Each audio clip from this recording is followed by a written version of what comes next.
குலதெய்வத்தை வணங்க வேண்டும், இஷ்ட தெய்வத்தை வணங்க வேண்டும். இது தேவதா காரியம்.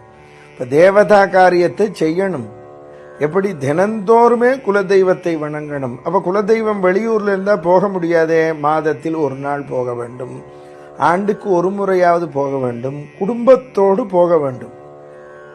அப்பாவுக்கு பக்தி இருக்கு, அம்மாவுக்கு இல்லை. அம்மாவுக்கு இருந்தால் அப்பாவுக்கு இல்லை, குழந்தைகளுக்கு இல்லை, 3 பேருக்கும் இல்லை என்று சொல்கிறார். எல்லாருக்கும் தேவை. அவரவர்கள் குலதெய்வம் இஷ்ட தெய்வத்தை வணங்கணும். பிதிர்காரியம்னு அடுத்த ஒரு விஷயம். பிதிர்காரியம் என்றால் முன்னோர்களுக்கு நாம் செய்ய வேண்டிய கடன். நமது மதத்திலே நமக்கு ஒரு வருஷம் என்பது தேவர்களுக்கு ஒரு நாள், பிதர்களுக்கு ஒரு நாள். திதி செய்கிறோம் என்றால், இப்பொழுது ஒருத்தர் ஆவணி மாதம் காலமாகி இருக்கிறார், அமாவாசை கழிந்த சதுர்தசி என்று சொன்னால் அன்று நாம் திதி செய்கிறார்கள். அன்று திதி செய்கிறாள் என்றால் வருஷத்துக்கு நமக்கு ஒரு வருஷம் என்றால் அவளுக்கு ஒரு நாள் தினமும் சாப்பாடு போடுறோம். அமாவாசை என்று தர்ப்பணம் செய்கிறோம் என்றால் இப்போ நாம் உயிரோடு இருக்கிற போது காப்பி டீ குடிக்கிறோமே, அதுபோல் இந்த எள்ளுக்கு அவ்வளவு மகத்துவம். எள்ளிலேயும் விஷ்ணு தான் இருக்கிறார். அதனால்தான் வழிபாடு செய்கிறோம். எள் குறைவாக இருக்கணும், தீர்த்தம் விடும்பொழுது ஜலம் நிறைய இருக்கணும். இந்த மந்திர சக்தி போய் இழுத்து கொண்டு போய் கொடுக்கும் அவர்களுக்கு அன்னத்தை. மந்திரோச்சாரணத்தில் போகிறது. முதலில் நமக்கு நம்பிக்கை வேண்டும் இந்த உலகத்திலே. அப்ப பிதாவுக்கு ஒருவன் கர்மா செய்கிறான், திதி செய்கிறான் என்றால் மாதாவை நம்புறான். இந்த உலகத்திலே நான் பிறப்பதற்கு காரணமாய் என் தாயின் வயிற்றில் யார் சுக்கலத்தை கொடுத்தானோ அவனுக்கு இந்த அன்னம் போய் சேரட்டும் என்று மந்திரம் சொல்லுகிறது. மாதாவைத்தான் நம்புகிறோம். என் மே மாதா பிரலுலோபசரதி.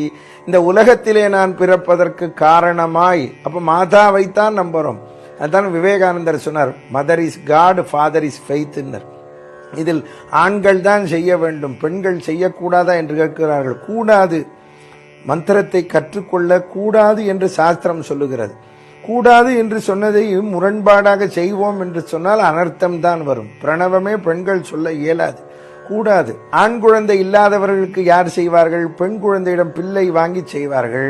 இல்ல பெண்ணுக்கு மகன் பிறந்தால் அந்த மகனுக்கு உரிமை உண்டு. ஆனால் ஒரு சமாச்சாரம், ஒருவருமே இல்லாமல் ஒருவன் போய்விடுவானே, ஆனால் யார் வேண்டுமானாலும் கர்மா செய்யலாம். அதுதான் இந்த மதம்.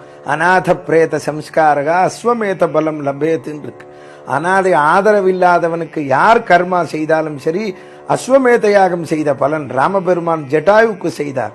ராவணன் கீழே விழுந்தவுடனே விபீஷணனை கூப்பிட்டு அவனுக்கு செய் என்றார். மாட்டேன் என்றார். நீ செய்யவில்லை என்றால் நான் செய்கிறேன் என்றார்.